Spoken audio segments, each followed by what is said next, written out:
Hi, everybody. My name is Kate Haley. I work with Glazers here in Seattle, Washington. First of all, I'd like to thank you for joining us today. The conversation today will be about urban landscape photography, featuring Aaron Norberg with Sigma lenses. Before we get started, though, I just want to take a moment to talk about Glazers and how we're operating right now as we continue to function with our stay-at-home order. The store is open for online sales 24/7. You could also, if you don't want things shipped to you, you could also do curbside pickup Monday through Friday, 9 to 5. And in exciting news, our rental department has reopened this week, also for curbside pickup Monday through Friday, 9 to 5. So if you've been dying to rent some gear and all of that good stuff, now you can do it. Give them a call, send an email to book your equipment, and then you'd be able to come in Monday through Friday, 9 to 5 to do that pickup. And drop-off times will be in that same range. So there's a couple of things that I just wanted to mention before we get started today. During the session, again, I'll ask that everybody keeps their mics muted. If you have questions throughout the presentation, please post those questions in the chat room. I'm going to keep an eye on that chat room and ask those questions of Aaron as we move through the presentation. So feel free to ask lots of questions if you have them, but please just post those in the chat room. So with all that said, I'm going to introduce Aaron Norberg, who works with Sigma. If you've been to events here at Glazers in person before, you have probably met Aaron in the past. He's a really super nice guy. We've done a lot of events with him over the past few years. And today our topic is urban landscapes. So kick it off, Aaron. Great, thanks. So I'm going to jump over from my video feed to our little presentation here.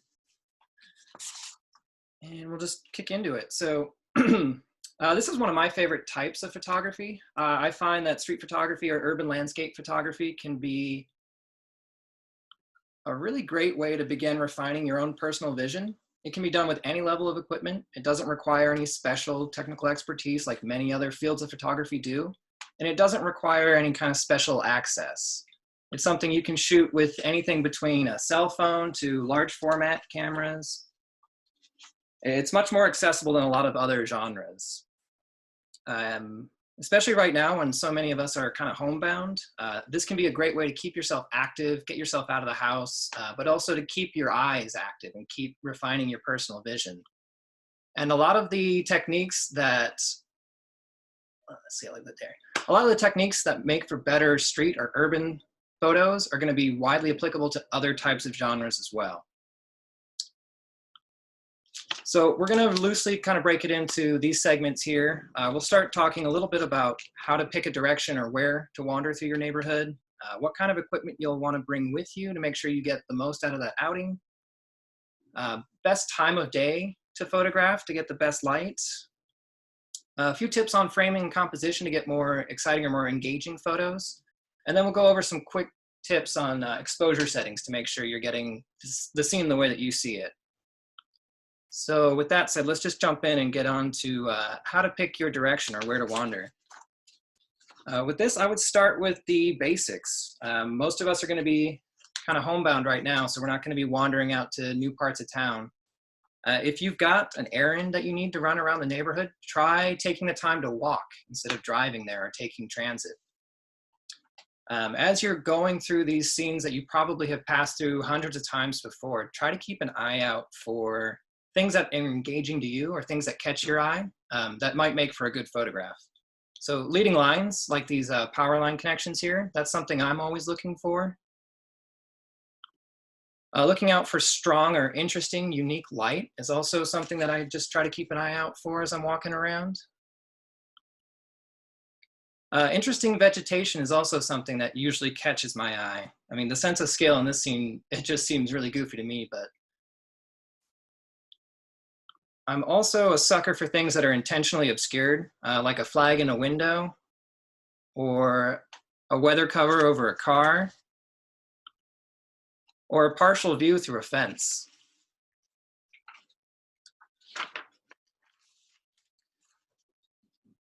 As you start to recognize the elements that catch your eye, you'll start to get a better sense of where you're going to find these things around your neighborhood, and that should help to inform what direction you want to go as you start taking more intentional outings. So some of the first considerations I have when I'm deciding what equipment I want to take with me, the first is the format, because different camera formats or sensor sizes or film sizes will give you different results. A part of that may be lens selection, depending on what kind of camera you're using. We'll talk a little bit more about that. And then the other thing I want to consider is how I'm carrying and how I'm protecting the equipment that I am out with. So it's true, you can get this kind of material with any type of camera. You can use a smartphone, you can use a point and shoot, you can use interchangeable lens cameras. Some general things to keep in mind though, as camera sensors or film planes get larger, you may have more potential for resolution, but the equipment itself also tends to increase as that surface area increases.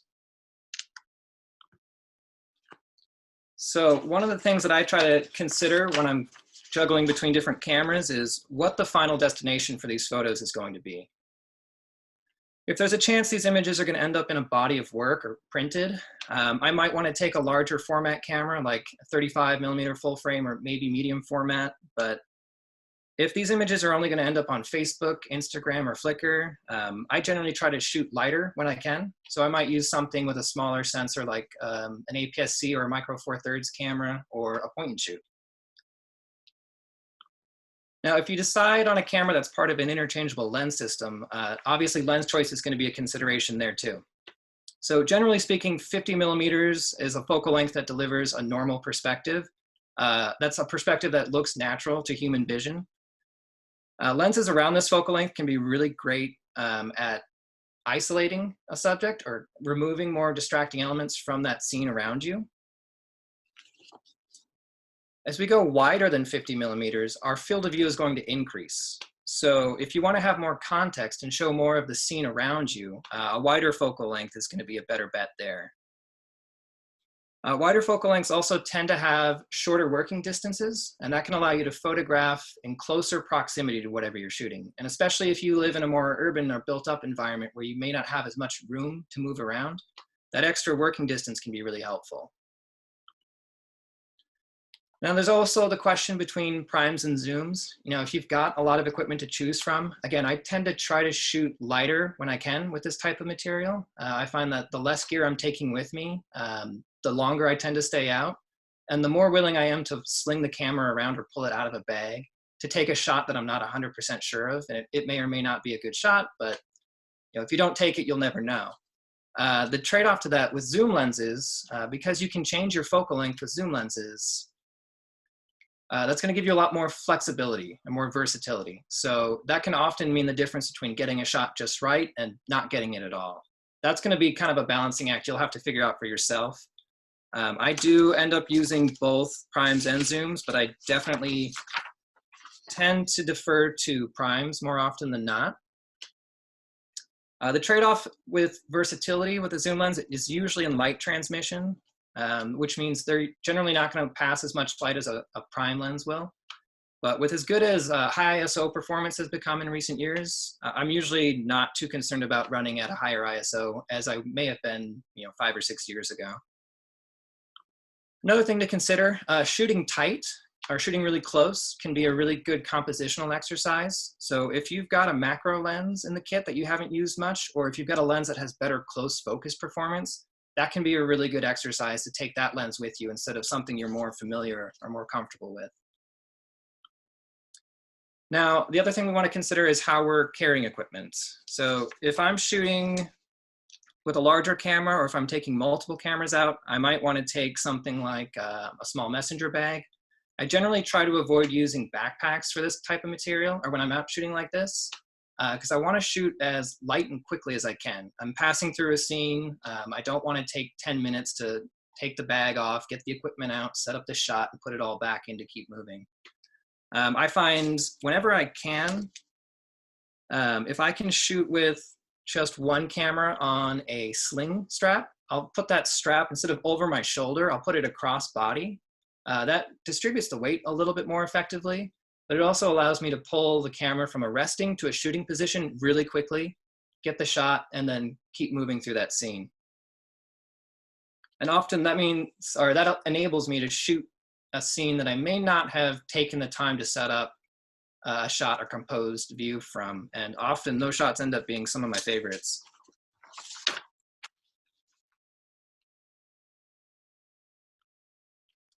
So next consideration is going to be when is going to be the best time to get out there and shoot.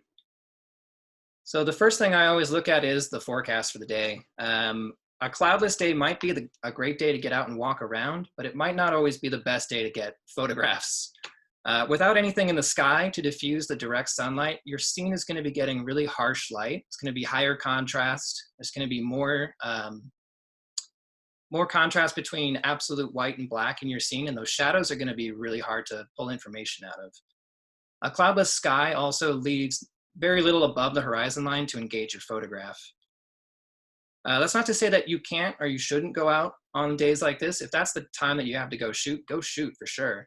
But generally, I would consider these days for me more of a location scouting exercise. I always try to take, even when I'm shooting with a bigger camera, I try to take an image on my phone when I find a shot that I like, and that gives me the geotag position for that location. So if I need to go back on another day, I know how to get more or less back to where I was shooting.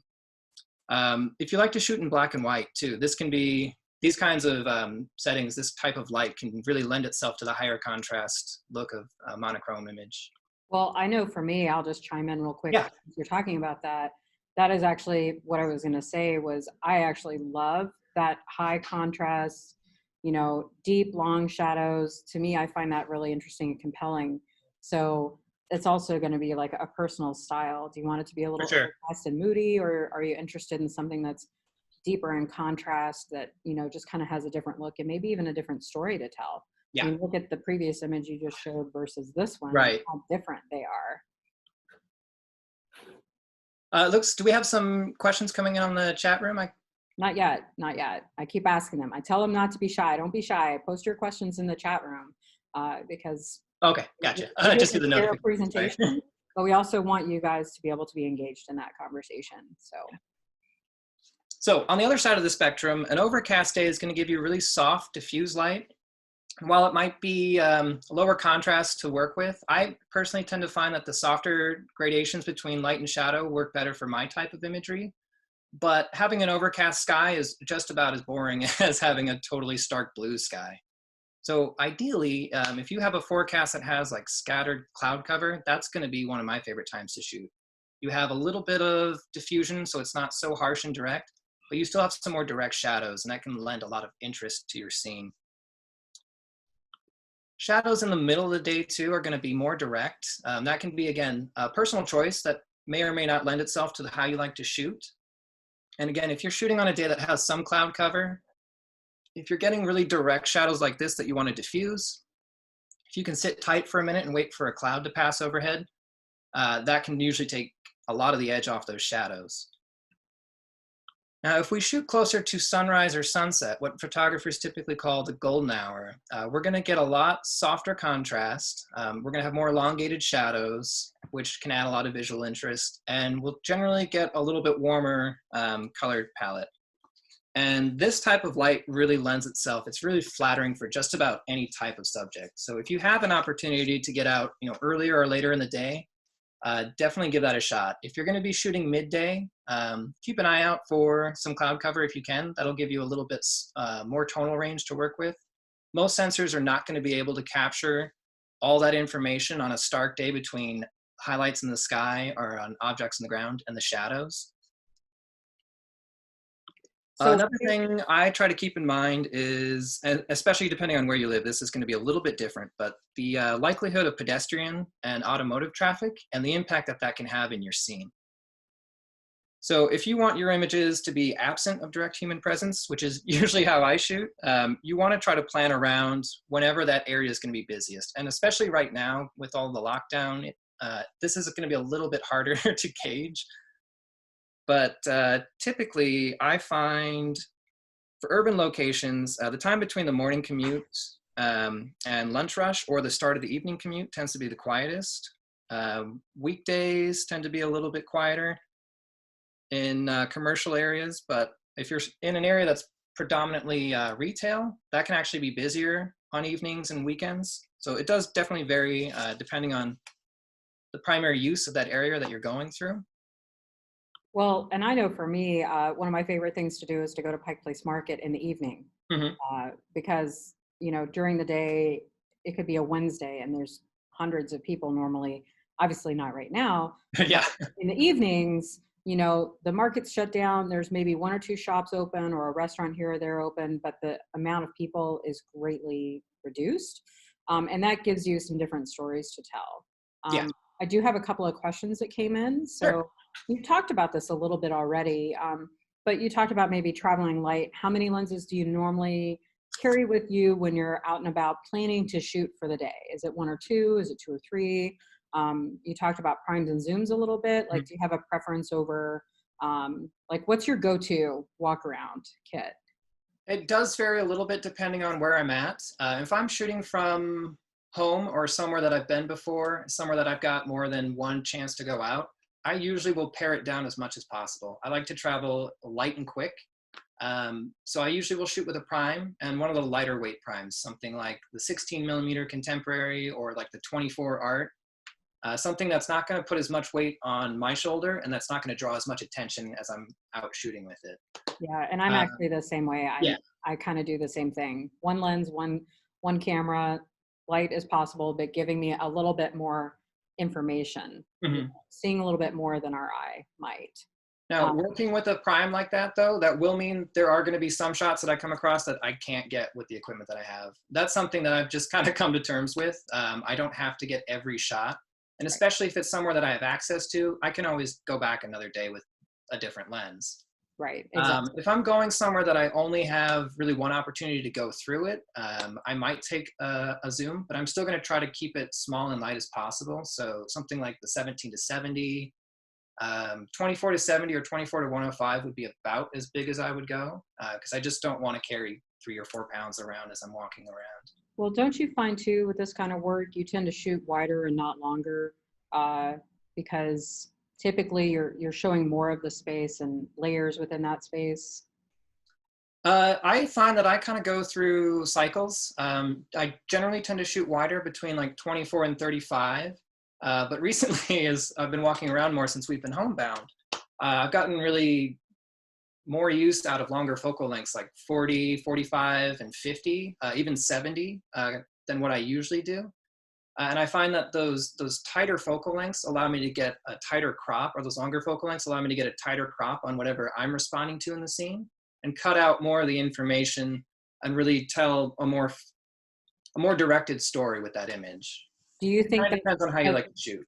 right, but do you think maybe part of that could be because you're maybe shooting in the same areas over and over again? So Yeah, maybe each time you're trying something different to maybe over time you might have this whole story of, this building on this street and at these different focal lengths and different light and that kind of thing. So, it kind of absolutely. shifts that story and perspective because, we're not supposed to really be out and about unless we need to be. Right.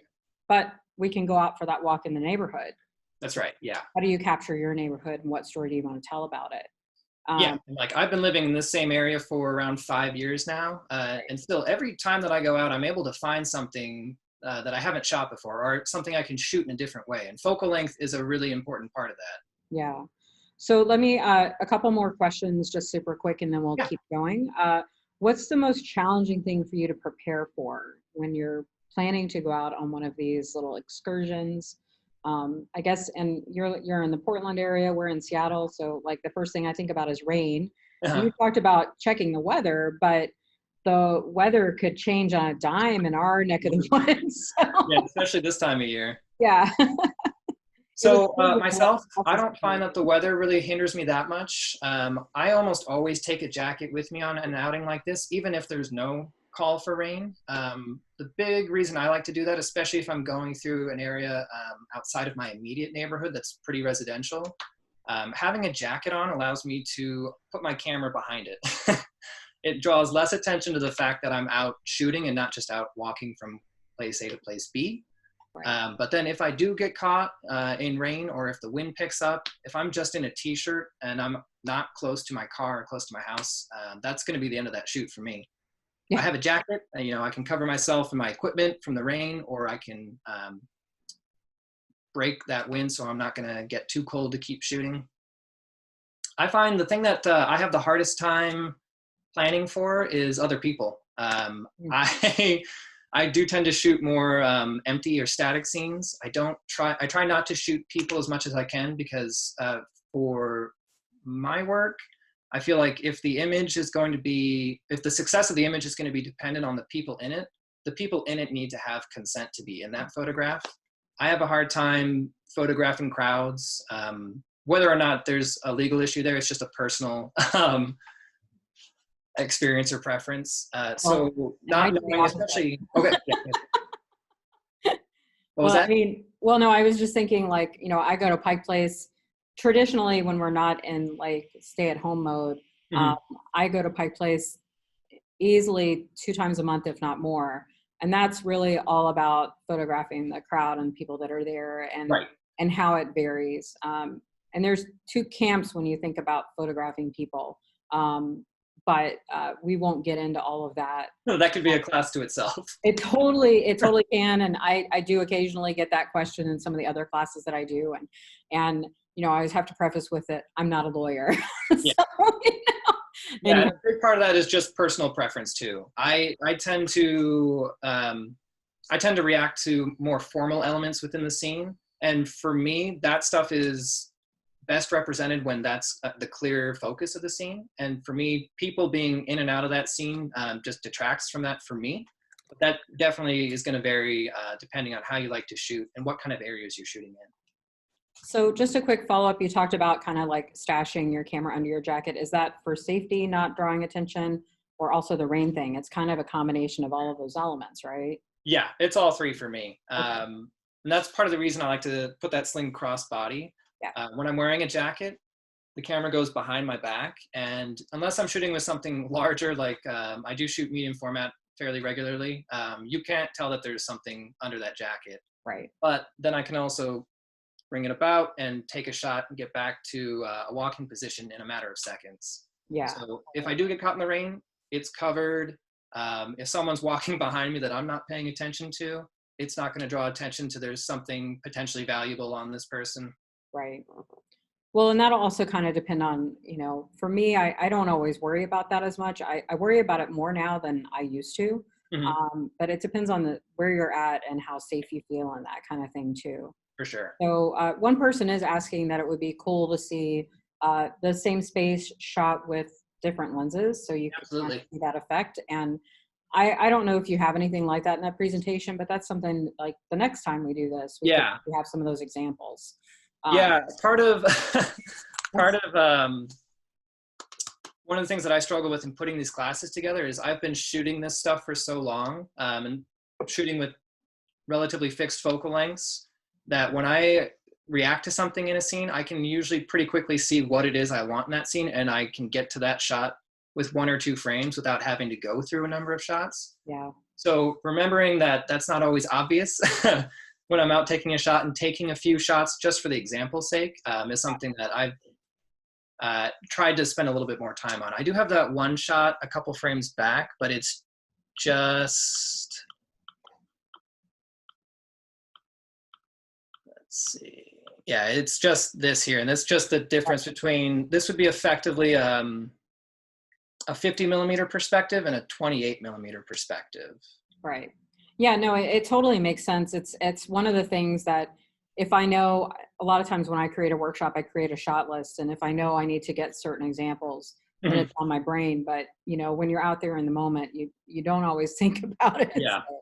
So, yeah, that's something I need to try to get more examples of, because it's not, it seems obvious to me as someone doing it, but it's only because I have the experience and I've done it so many times. And it's hard to show that without those images. Yeah. All right, let's keep going. We have a couple of questions. We're going to hold that till the end though. So okay. I don't want to take us too far off topic of what we're talking about now. Sounds good. All right, we'll jump back in on it. Yeah. So we'll get into some of the finer points now of elements that you can use to make your photos more engaging.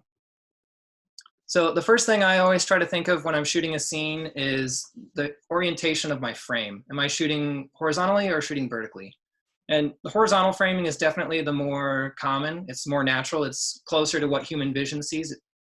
But it's not always the best choice for what you're photographing. So I try to look at what's in my scene and try to analyze or decide, is that thing primarily horizontal or vertical? So with this image here, shooting it horizontally, it emphasizes the broad horizontal span of this building, and there's not a lot going on that wall. Having more information on the left and right of the frame also means that I'm getting these utility poles over to the right that aren't necessarily contributing to the look of the image. By flipping my camera vertically, I can cut out those utility poles, and now instead of emphasizing the horizontal run of that exterior wall, the vertical thrust of the framing is also accentuating the vertical rise of those two towers behind that main building. It's also giving me more of the parking lines in this parking lot, which help to bring our eyes into the scene. So that's a super quick and easy thing you can try. When you find something that you're responding to in a scene and you shot it one way, flip the camera and shoot it another way. Having a couple of those examples when you get back home can give you a little bit of variety and get you to think outside of just taking that one established shot every time you arrive at a scene. Well, and I also think about getting closer or further away. So Mm-hmm. easier to do if you have a zoom, but take a step or two closer to the thing, or get much closer, or get even further away and get even more information in the frame, and have that variety just to Yeah. kind of show the story potentially of that place and that time. Yeah, and especially as you're starting out, the more examples you have to cull from when you get back home, the more variety you've shot in that one area, the more you're going to start to recognize which elements did work for you and which ones didn't. And the more time you spend doing that, the easier it's going to be to arrive at the shot the way you want it the next time you're out without having to take 8 or 10 different shots. So another one of the elements that I like to use, these are coming from the kind of classical elements of design. Lines can be used to either create structure or create unity or balance in your scene. Like with these two, the gridded structure of those windows helps to give stability to the scene, while the lines in the sidewalk help to lead our eyes up into it. And lines can also be used to suggest direction and to lead your viewer's eyes through a photograph, like the lines in the fencing here, the lines in the siding, and the lines from those power pole connections.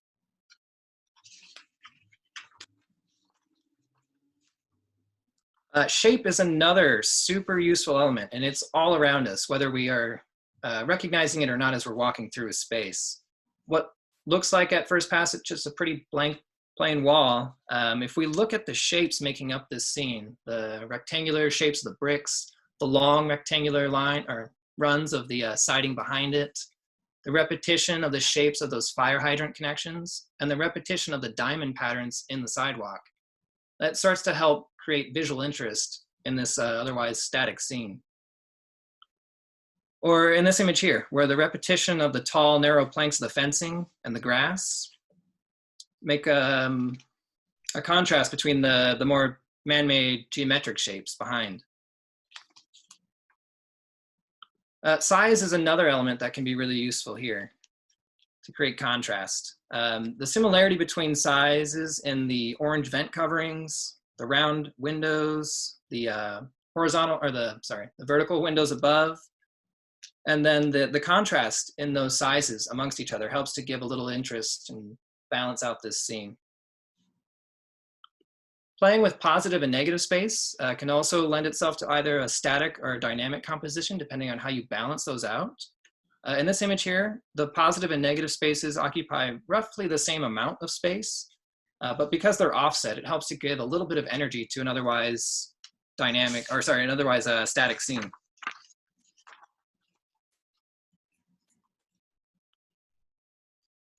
Color is also a really useful tool in photography. And in photography, color refers to the hue and the saturation of an object. Color can be used a number of different ways. Like in this image, we're using similar colors to create unity between dissimilar objects, the car and the wall. Color can also be used to create contrast and to draw attention to specific elements within your frame, like the bright blue of this little gate or door in this brick wall. Another attribute to keep an eye on is luminosity. It's the relative lightness or darkness of an object. And you can use this to create a lot of contrast in otherwise static scenes. Like with this image here, the darkness of the shadow of the tree on the lighter tone of the wall helps to add interest to what would otherwise again be kind of a static scene. And that's something I'm always keeping an eye out for, shadows and light. Texture can also be a really useful visual aid. The contrast in textures between the different elements in the scene help to give it a little bit more variety.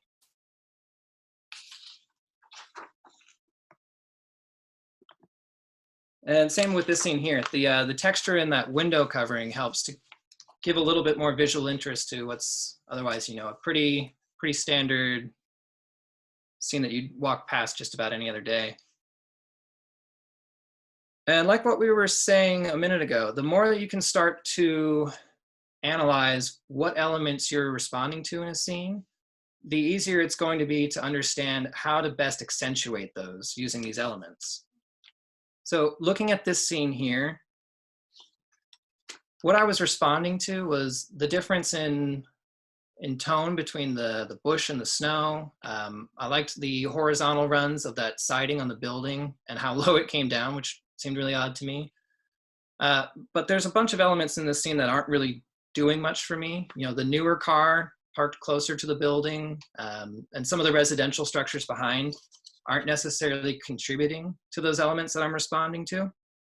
So by looking at this as I'm there in the scene and seeing, here's what I'm responding to and here's how it's photographing, I was able to make a couple quick changes, just move around in the scene a little bit and change my framing to cut out some of those elements that weren't necessarily helping and to help accentuate the elements that I was responding to and come away with a stronger image. All right, now that we've got some of the ideas on framing and composition out of the way, let's talk a little bit more about the nuts and bolts of exposure and make sure that we can capture the scene the way that we're seeing it. So exposure is basically a combination of three things. Let me get that out of the way here. Aperture, shutter speed, and ISO, or film speed. So aperture is the function of the lens. It's the relative diameter of the opening in the lens and how much light is passing through your lens to your camera. In addition to being a component of exposure, it also will impact depth of field, or how much of your scene is in and out of focus. Next in the chain, we have shutter speed, and that is the duration that the camera is exposing the light coming from the lens to your sensor or film. Shutter speed also is going to impact how motion is recorded, whether it's blurred or frozen. And then the last, ISO speed, is going to be the sensitivity of your format, whether that's a sensor or film. The more sensitive that is, the higher the ISO speed, the less light you'll need from your aperture and shutter speed for correct exposure.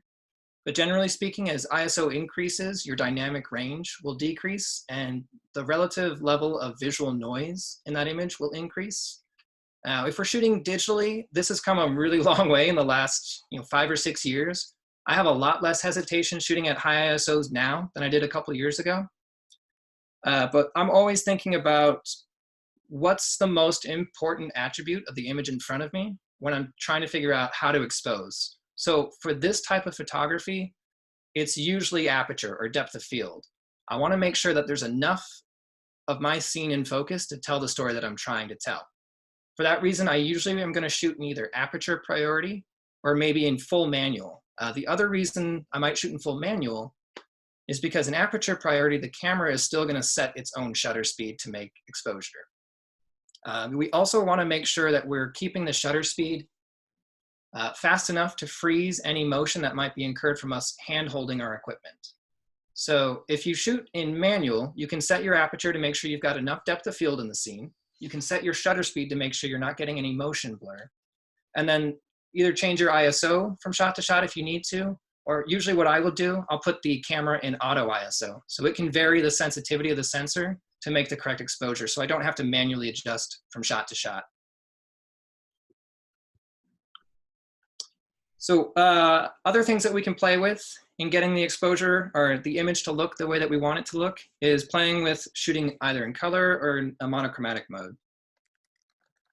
So when we're shooting in a monochromatic mode, we're taking saturation and hue out of the equation, and that forces our viewer to look more at the formal elements of composition and design, but also of luminosity and playing with light and shadow.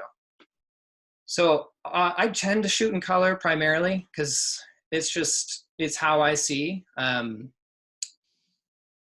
But if I'm shooting on a day that has really high contrast, or if I'm shooting a scene that has very little variation in hue and saturation, I might throw that into black and white just to pull some interest in an image. Another thing that I would recommend is consider your file format. So if you're getting images that look more or less the way you want them to right out of the camera, you might be fine shooting in JPEG and getting a smaller file size. But if you're shooting a scene like this where we have a lot of contrast, the white balance wasn't quite right, a JPEG isn't going to give you a lot of information in post-production to play with. So I usually am going to shoot in a RAW format, or if I know that I want to be able to share an image before I've been able to edit it on my computer, I'll shoot in RAW plus JPEG. I very rarely will shoot only in JPEG because I want to have that information after the fact that I can bring my exposure down and correct the white balance without losing too much information.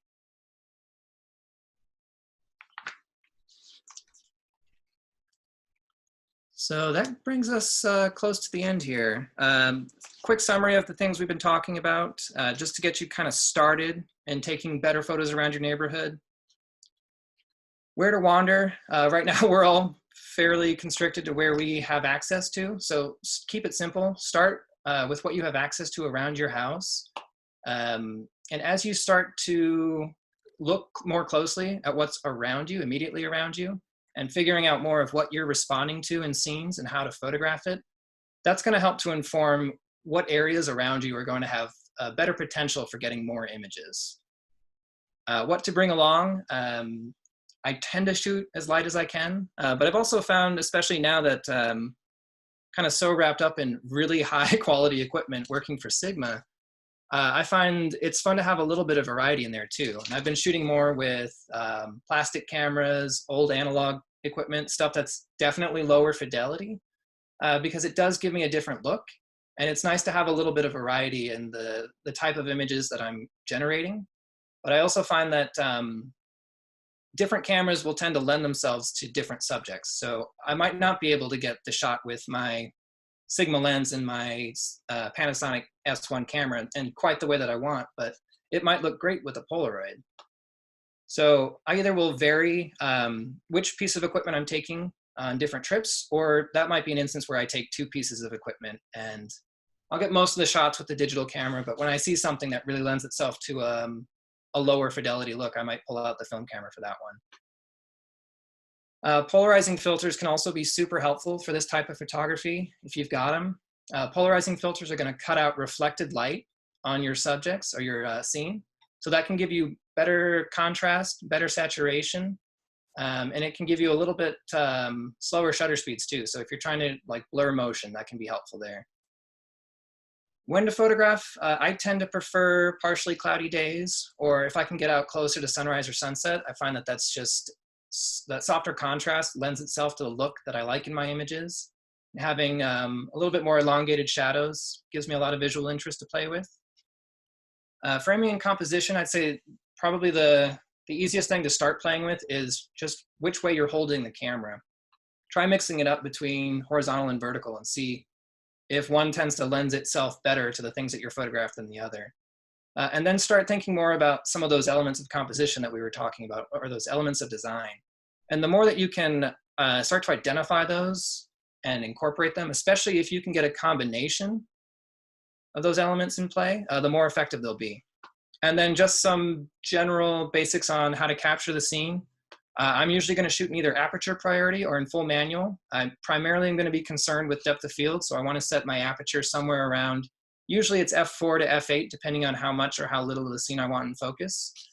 And I try not to shoot anything below a 60th of a second for shutter speed, especially if I'm shooting with a newer high resolution camera. As resolutions go up above 18 megapixels and you're saving more and more information with every shot, it's going to be more critical of how you're shooting and making sure that you're freezing that motion.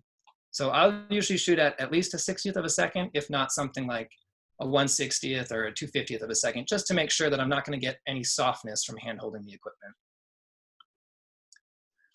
And once we get started in this, some general recommendations that I would share to keep progressing is just make sure that you're spending as much time as you can actually shooting. Like anything, photography is something that you'll improve over time as you do it more and more. So the more time you can spend shooting, the more quickly you're going to see those results change. I also highly recommend that you spend time in reviewing your work as close to the actual outing as you can, because the fresher that experience is of actually being there for you, the easier it's going to be for you to identify which of those photos capture that experience and which ones maybe didn't do so well. And the more you start to identify those elements that really make an image work for you, the more you can start to identify them quickly in the scene in front of you and then know how to capture them to get that look that you're after. I also highly recommend, as much as you can, to try to get other people's feedback on your work as well. Whether that's sharing them on Facebook groups or sharing them with friends and family, sharing them on Instagram or Flickr. Other people will always see different things in our work that we're not seeing ourselves. And that information can be really helpful to identify what other people are responding to in our work and how to make the most of that. And then above all else, enjoy yourself, especially right now. This should be something that's engaging and something that's an outlet for you. Don't consider it a project. So yeah, I was just going to add on to that. It's a great way to kind of keep yourself going when we're so used to kind of like right now we're stuck inside, and when you go for that walk around your neighborhood, take a camera of some kind with you and see what you can find. So we do have a couple of questions that we'll ask here. I'll get to the one that Lynn asked in just a minute, but I'm going to start with a couple more from Jim. One is, when you're photographing this kind of work, is it like photo self-therapy for you, or is it, with a goal of having a body of work at some point in time that, or is it just for these workshops? No, I'm lucky that I'm able to do something that kind of plugs into this thing that I do for myself anyway. It's definitely more of the first, and it leads into the second for me. I shoot because I'm a photographer. I find that I need to. I need to go out and to make something with equipment and try to capture this moment in time that I'm experiencing and try to share it with other people. And for me, photography is how I do that. Right. I'm not a writer or a painter, but I can show someone what it's like to be in my shoes for a day through imagery. Yeah. Often, especially right now with this type of work, I find that as I get a number of images together over a period of time, there are strings that connect those images, things that I may not have necessarily been thinking about before I went out into the field, but things that connect that image are those images that can bring those images together into a body of work, and then try to find an audience for that. So yeah, it's really, for me, shooting out of necessity, shooting for creative outlet. It's something that takes my mind off of whatever's going on around me that day, kind of get into my own head, my own zone. And then as I get images together, I do find that there are different groupings that make sense and speak to a specific topic or an idea. Well, I know, I've traveled a fair bit, and one thing I noticed, I took several months and was all over Europe and Iceland and the UK, and I was taking pictures of bicycles. Yeah. Against walls, attached to poles, but like before I knew it, I had like 40 pictures of bicycles in different cities, and I can't even ride a bike.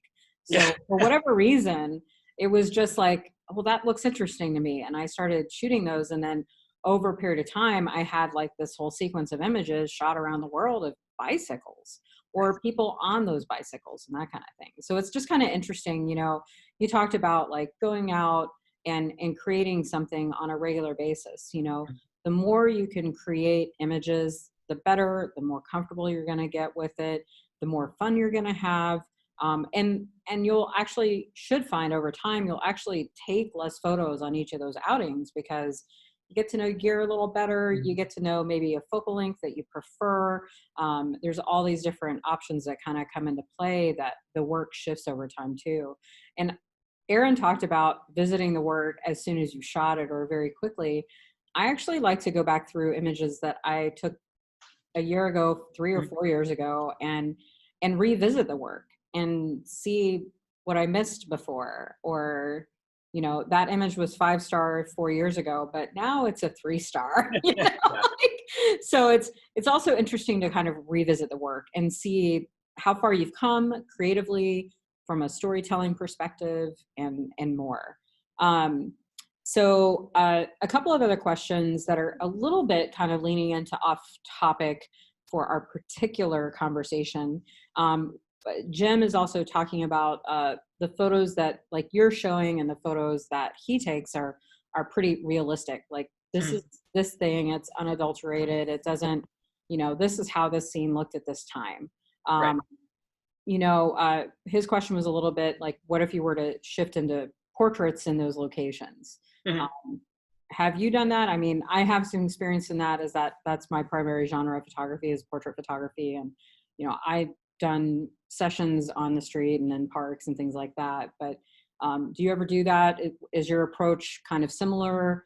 And I know there's a few things that I keep in mind when I'm in those situations, because it's a different approach, of course. But yeah. So if I wasn't employed with Sigma, if I were shooting commercially, that would be something I would be doing a lot more, because there's a definite need, there's a market and a demand for that. Yeah. Because most of the shooting that I'm doing is driven more by personal interest or personal desires. I don't do that kind of work on my own just to do it. So I don't like work with models and people I don't know. But I definitely do take pictures of the people that I'm traveling with or the people in my life in those situations. Like when my wife and I are out on a walk, she ends up in a lot of those photos. Or when I'm out traveling with friends, they often end up in those photos. Right. And it's a little bit different of an approach, because it's not something that I'm looking to necessarily get like the most flattering angle of that person, or something that I'm hoping to sell as a portrait image. I think it's more of an extension of the way that I shoot anyway, of more of a document of a time and place of, I was here with these people and this is what we were doing. But a lot of the same considerations apply when you're photographing people, whether it's going to be a polished portrait or just like an environmental shot. Yeah. I mean, for me, I'm looking at those backgrounds and wanting to incorporate, color or shape and texture, but then also creating a little bit more separation. So for me, I'm going to shoot more shallow. My aperture is going to open up to probably 2.8. That'll give you the scene in the background, but then have good focus and separation of my subject with that scene. So, and the other thing that I would also look at is to make sure nothing's interrupting the person in that scene. Is there a telephone pole growing out of their head or their shoulder? Is there a strong line, at their neck decapitating them? Like, things like that you kind of want to be, aware of in general portrait work. So I'm going to ask just these last two questions, and then we're probably going to wrap this up. Sure. So, Jim is our question guy today. He's got lots of questions, which I appreciate. I've also been pestering him. Jim, ask some questions. So he wants to do weird things with color and shape and make the image more impressionistic than realistic. So I'll chime in with one of my techniques, because Aaron, you've talked about things, shooting at faster shutter speeds to freeze any action. One of my favorite things to do is to slow that shutter speed down. So I love to shoot handheld at like an 1/8 of a second or 15th of a second, with not necessarily a massive lens, but like something that's a little bit wide, but a prime, so it's not too heavy. But that allows me to have a little bit of motion blur in the scene, which can create a little bit of a painterly look, but it can also give you a sense of movement in a still image that can be really compelling. So that's one of the things that I like to do. And Another thing just to talk about the color just a little bit, I like to also kind of play around with the colors a little bit more and kind of boost them just a hint, not taking them beyond reality really, but just giving them a little bit of punch in post-production. So it kind of stands out. It's a little more contrast, a little more oomph. Yeah. So That might be another instance where a longer focal length could be a better choice. If you don't want to have so much information going on in front of you, you want to focus on specific elements of that scene that you're responding to. A longer focal length is going to let you crop out a lot of that noise around your scene.